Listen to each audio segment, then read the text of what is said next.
Good morning students. आज हम देखेंगे substitution reaction in halogens. So there are two types of substitution reaction. First one is nucleophilic substitution reaction and second one is electrophilic substitution reaction. तो आज हम सबसे पहले देखेंगे nucleophilic substitution reaction in halogens. ठीक है, तो अगर मैं halogens की बात करूँ तो what's mean by halogen? Benzene ring में हैलोजन है. ठीक है, एक एग्जांपल लेता हूँ.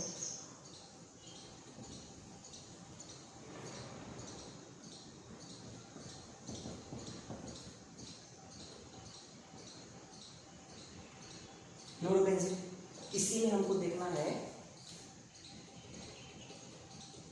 न्यूक्लियोफाइल का सब्स्टिट्यूशन. लेकिन मैं कह रहा हूँ कि under ordinary and normal condition halogens में न्यूक्लियोफिलिक सब्स्टिट्यूशन रिएक्शन पॉसिबल नहीं होती है. मतलब कह सकते हैं aryl halides are less reactive towards nucleophilic substitution reaction. तो लेकिन ऐसा क्यों होता है? तो उसके कुछ रीजन होंगे, वो रीजन हम इसमें देखेंगे. तो सबसे पहला जो रीजन है मैं बताता हूँ. ठीक, यहाँ पर देखिए हैलोजेन जो है हमारा, ये हो गया CH बॉन्ड. ये क्या हो गया? CH bond. ये जो कार्बन है कैसा है? sp2 hybridised. और अगर मैं इसका कंपैरिजन करता हूँ अल्किल हैलाइड के साथ, ये कार्बन कैसा रहता है? sp3 hybridised. यहाँ पे बॉन्ड लेंथ रहती है 177 पिकोमीटर और इसका बॉन्ड लेंथ रहता है 169 पिकोमीटर. तो मुझे बताइए, अगर मैं हैलोजेन के CH बॉन्ड की बात करता हूँ तो इसका बॉन्ड लेंथ कम है. ये sp2 हाइब्रिडाइज्ड है. ठीक है, और sp2 हाइब्रिडाइज्ड होने की वजह से इसमें परसेंटेज ऑफ s कैरेक्टर ज़्यादा है देन दी sp3 hybridised carbon atom molecule halide. ठीक है, तो जितना ज़्यादा परसेंटेज ऑफ s कैरेक्टर उतनी ज़्यादा इलेक्ट्रोनेगेटिविटी. तो इलेक्ट्रोनेगेटिविटी ज़्यादा होने की वजह से क्या हो जाएगा? ठीक है, ये इलेक्ट्रॉन को मतलब इस CH बॉन्ड के इलेक्ट्रॉन को ज़्यादा खींचेगा. इसका जो बॉन्ड स्ट्रेंथ रहेगा वो क्या रहेगा? ज़्यादा है. ठीक है, due to more percentage of its character CH bond in halogens is stronger than CH bond in alkyl halide. तो इसको ब्रेक करना आसानी से पॉसिबल नहीं है. ठीक है, जब न्यूक्लियोफाइल इसको ब्रेक करने की कोशिश करेगा उसको ज़्यादा एनर्जी लगेगी. तो ये पहला रीज़न हुआ कि मतलब स्ट्रॉन्गर बॉन्ड है, इसको ब्रेक करना इतना आसान नहीं है, ज़्यादा एनर्जी लगेगी. इसलिए nucleophilic substitution reaction normal condition में पॉसिबल नहीं. सेकेंड रीज़न हमारा, अब देखिए यहाँ पे एक क्लोरीन जो एटम इसका क्या है? 3 लोन पर इलेक्ट्रॉन. और ये क्या है? यहाँ पे लोन, ये जो लोन पर इलेक्ट्रॉन है रिंग के पाई इलेक्ट्रॉन के साथ कॉन्जुगेशन में है. दिस लोन पर electron is in conjugation with pi electron of benzene ring. मतलब ये क्या शो कर सकते हैं? रेजोनेंस और मेसोमेरिक इफेक्ट. ये रिंग को इलेक्ट्रॉन देगा तो हमको क्या मिलेंगे? Number of resonating structures. देखते हैं जब ये यहाँ पे अटैक करेगा पाई इलेक्ट्रॉन में शिफ्ट होगा तो मुझे एक स्ट्रक्चर मिलेगा.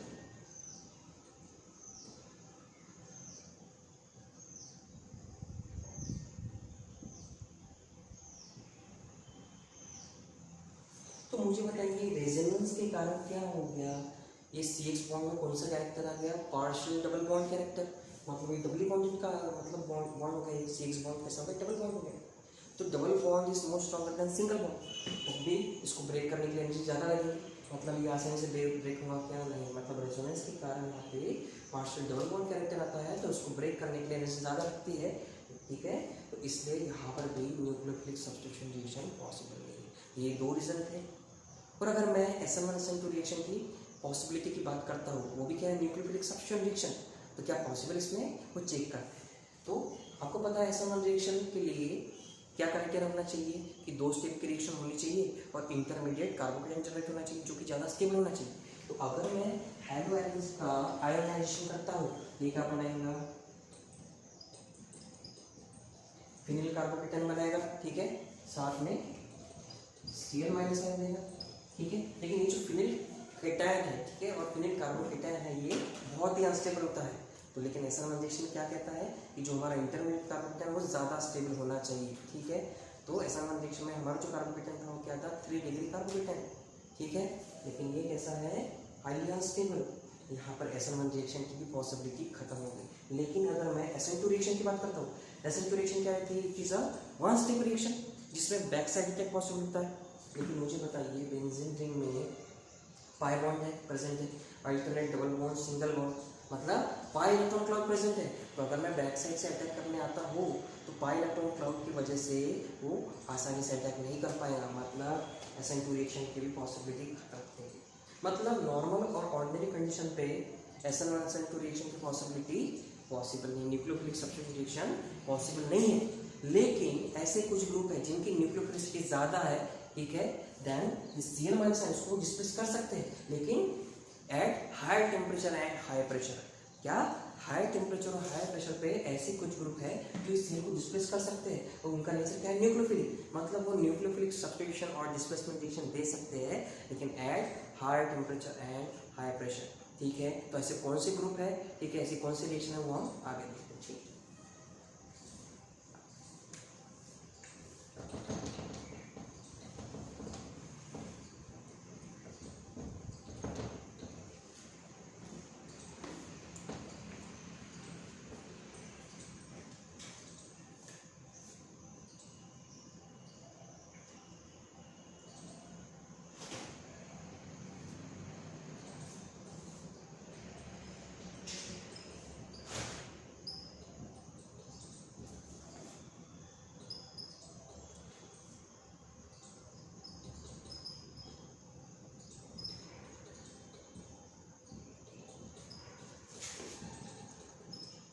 ये पहला रिएक्शन हो गया। OH पे है, क्या OH क्या है यहाँ पे, stronger nucleophile than Cl minus ion, तो ये क्या करेगा, यहाँ पे अटैक करेगा और उसको ये डिस्प्लेस कर देगा, मतलब इसका सब्स्टिट्यूशन हो गया यहाँ पे, तो ये हम कर देगा न्यूक्लियोफिलिक सब्स्टिट्यूशन और डिस्प्लेसमेंट रिएक्शन। लेकिन कंडीशन क्या है, टेम्परेचर ज़्यादा होना चाहिए, यहाँ पे कितना है 623 केल्विन टेम्परेचर, और यहाँ पे प्रेशर भी ज़्यादा है, ठीक है। तो ये सेकेंड रिएक्शन,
तो देखिए इन तीनों रिएक्शन में देखिए, यहाँ पे सेकंड रिएक्शन में, पहले रिएक्शन में मैंने बता दिया OH माइनस आयन क्या है, न्यूक्लियोफाइल, स्ट्रॉन्गर न्यूक्लियोफाइल है, तो वहाँ पे न्यूक्लियोफिलिक सब्स्टिट्यूशन रिएक्शन दे रहा है at high temperature and pressure.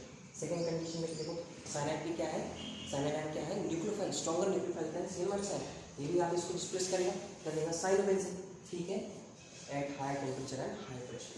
यहाँ पर नेक्स्ट केस में देखिए अमोनिया और कॉपर ऑक्साइड के प्रेजेंस में यहाँ पे NH2 as a nucleophile attack करेगा, यहाँ पे हम कर देंगे NAD। तीनों रिएक्शन क्या हो गई, न्यूक्लियोफिलिक सब्स्टिट्यूशन रिएक्शन, लेकिन नॉर्मल और ऑर्गेनिक कंडीशन पे ये रिएक्शन पॉसिबल नहीं हुई, उनको टेम्परेचर और प्रेशर ज़्यादा लगा, ठीक है। लेकिन ये ऐसा क्यों होता है, ठीक है, अगर हम एरिन हैलाइड्स में क्या देख रहे हैं, न्यूक्लियोफिलिक डिस्प्लेसमेंट रिएक्शन, ठीक है, एट स्पेसिफिक टेम्परेचर एंड मतलब हाई टेम्परेचर और प्रेशर पे, ठीक है। तो ऐसा क्यों होता है, उसके लिए हम और कुछ एग्जाम्पल देखेंगे, ठीक है।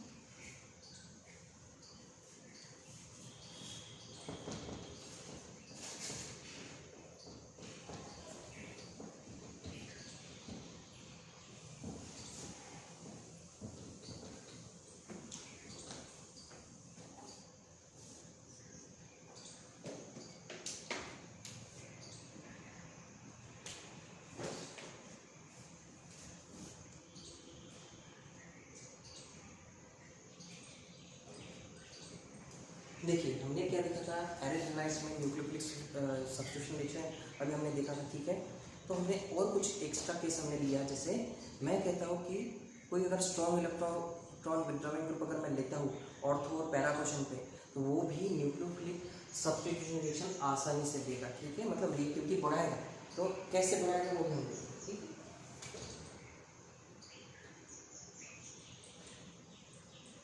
ये हो गया क्लोरोबेंजीन, इसके रिस्पेक्ट से मैं नाइट्रो ग्रुप कहाँ पे ले रहा हूँ, ऑर्थो क्वेश्चन पे ले रहा हूँ, फॉर एग्जाम्पल ले रहा हूँ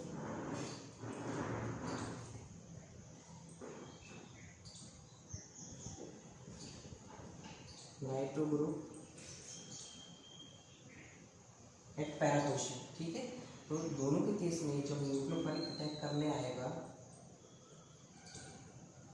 तो मैं कहता हूँ कि नाइट्रो ग्रुप ऑर्थो और पैरा पोर्शन में प्रेजेंट होने की वजह से न्यूक्लियोफिलिक डिस्प्लेसमेंट रिएक्शन बहुत आसानी से होंगी और अच्छे से होंगी। तो ऐसा कैसे होता है वो देखते हैं। ठीक है, पहले के केस में देखिए, इसके मैकेनिज्म की बात करते हैं। ठीक है, जब ये यहाँ पे अटैक करने आएगा क्या हो जाएगा, पाई इलेक्ट्रॉन का शिफ्टिंग होगा। ठीक है,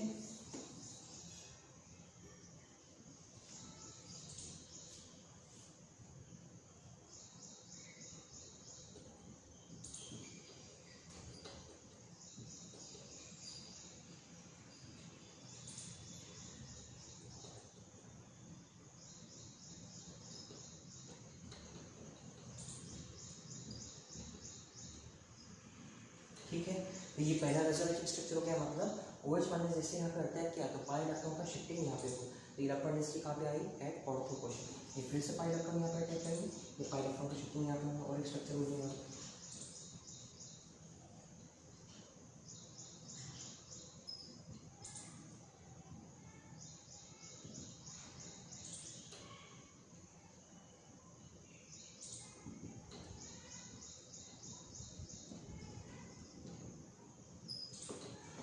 फिर से यहाँ पर अटैक करेगा, पाई इलेक्ट्रॉन का शिफ्टिंग हो जाएगा। ठीक, और स्ट्रक्चर मिलेगा।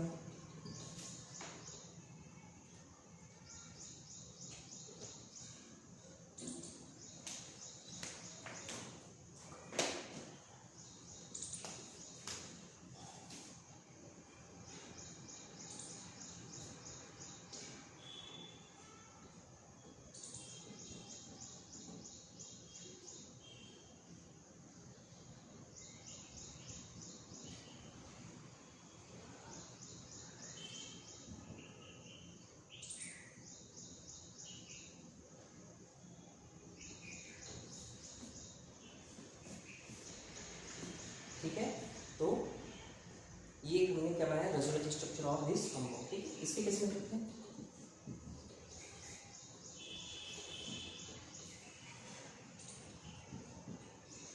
ठीक है, जब ये अटैक करने आएगा क्या जगह पाई इलेक्ट्रॉन का शिफ्टिंग हो जाएगा। ठीक है, ये हो गया OH नेगेटिव चार्ज, और यहाँ पे क्या है अपना NO2 ग्रुप है। फिर से यहाँ पे अटैक करेगी तो पाई इलेक्ट्रॉन का शिफ्टिंग यहाँ पे हो जाएगा।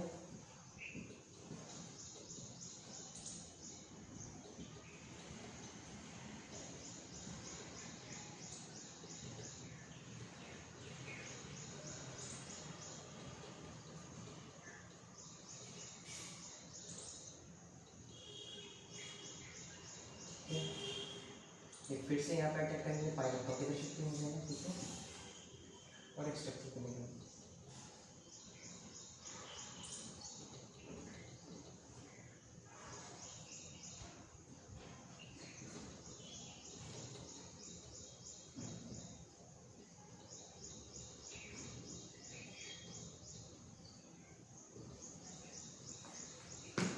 तो देखिए मैंने दो कंडीशन दिया, मतलब एरिड हैलाइड में मैंने एक strong electron withdrawing group ortho और पैरा पे लिया। जब न्यूक्लियोफाइल अटैक किया तो due to resonance electron density ortho और पैरा पे इंक्रीज होगी। दोनों केस में देखिए यहाँ पे ऑर्थो पैरा। ठीक है, ऑर्थो पैरा ऑर्थो। लेकिन दोनों के केस में देखिए जब इलेक्ट्रॉन डेंसिटी ऑर्थो पोर्शन पे इंक्रीज हो रही है और ऑर्थो पे क्या है नाइट्रो ग्रुप, ये क्या कर रहा है, यहाँ का जो प्लस चार्ज है इसको स्टेबलाइज कर रहा है। ठीक है, इसके केस में देखिए प्लस नेगेटिव चार्ज कहाँ पे आ रहा है, कार्बन अरेंजमेंट कहाँ पे हो रहा है, एट पैरा पोर्शन। ये NO2 का प्लस चार्ज इसको स्टेबलाइज कर रहा है। मतलब स्ट्रॉन्ग इलेक्ट्रॉन विड्रॉइंग ग्रुप अगर प्रेजेंट होते हैं एरिड हैलाइड में ऑर्थो और पैरा पोर्शन पे, तो वो उसको ज़्यादा स्टेबलाइज करते हैं, उसके नेगेटिव चार्ज को कार्बन को ज़्यादा स्टेबलाइज करते हैं। इसलिए दे शो मोर reactivity towards nucleophilic substitution reaction. लेकिन अगर मैं बोलता हूँ, अगर मैं मेटा पोर्शन पर अगर मैं रखता ये स्ट्रॉन्ग इलेक्ट्रॉन विड्रॉइंग ग्रुप, तो क्या ये रिएक्टिविटी बढ़ाता या नहीं बढ़ाता या कोई इफेक्ट नहीं करता। तो मुझे बताइए ड्यू टू रेजोनेंस के कारण इलेक्ट्रॉन डेंसिटी तो ऑर्थो और पैरा पे ही इंक्रीज हो रही। अगर मेटा पे भी अगर मैं रखता हूँ नाइट्रो ग्रुप तो उसका कोई भी इफेक्ट नहीं होगा, क्योंकि वहाँ पे नेगेटिव चार्ज तो आ ही नहीं रहा है। जब मेटा पोर्शन पे नेगेटिव चार्ज नहीं आएगा तो न्यूक्लियोफिलिक सब्स्टिट्यूशन रिएक्शन की जो रिएक्टिविटी है इन एरिड हैलाइड, ठीक है, उसके ऊपर कोई भी इफेक्ट नहीं पड़ेगा। ठीक है, ये सारे रीजंस थे। ठीक है, कि एरिल हैलाइड में न्यूक्लियोफिलिक सब्स्टिट्यूशन रिएक्शन कौन सी कंडीशन में पॉसिबल होगा, किस कंडीशन में ज़्यादा रिएक्टिविटी रहेगी, ये आपको सब ध्यान रखना है। ठीक है, तो सबसे पहले हमने क्या देखा था कि ऑर्डिनरी और नॉर्मल कंडीशंस में nucleophilic substitution reaction aryl halides में पॉसिबल नहीं है। ठीक है, वो कब पॉसिबल है, जब टेम्परेचर ज़्यादा रहेगा और प्रेशर ज़्यादा रहेगा और जो हमारे इनकमिंग न्यूक्लियोफाइल्स है उनका न्यूक्लियोफिलिसिटी हमारे हैलोजन आइटम से ज़्यादा होना चाहिए। ये पहला एक केस हो गया। ठीक है, और सेकेंड में क्या पता है, अगर मैं ऑर्थो और पैरा पोर्शन पे कोई स्ट्रॉन्ग इलेक्ट्रॉन विड्रॉविंग ग्रुप रखता हूँ तो वो न्यूक्लियोफिलिक डिस्प्लेसमेंट और सब्स्टिट्यूशन रिएक्शन की रिएक्टिविटी इंक्रीज करता है।